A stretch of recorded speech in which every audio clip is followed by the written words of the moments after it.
Саламатсыздар ма балалар? Ендеше біз әдебиетті оқу сабағын бастайық. Бір кесегін үзіп алып, үйіме әкеп қояр мем. Ендеше балалар, сабақты бастамас бұрын біз жұмбақты шешіп алайық. Алдым да әр түрінен жібек жіптің аспанға әшекейлеп кесте тіктім. Дұрыс айтасыңдар балалар. Жұмбақтың шешуі кемпір қосақ. Ал ендеше біздің бүгінгі тақырыбымыз кемпір қосақ жайлы болмақ.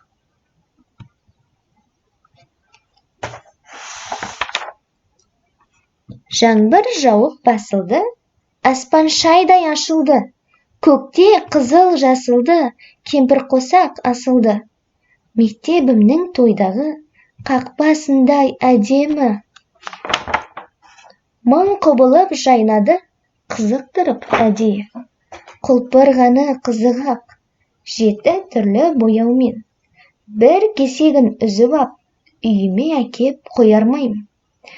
Әттең бойым жетпейді, әттең қолым жетпейді. Ендеше балалар, осы өлеңнің авторы кім? Дұрыс айтасыңдар, Мұзафар Әлімбай.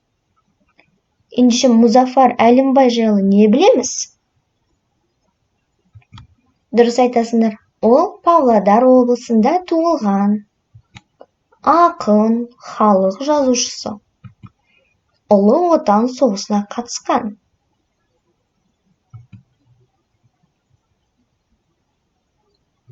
Жарайсыңдар балалар.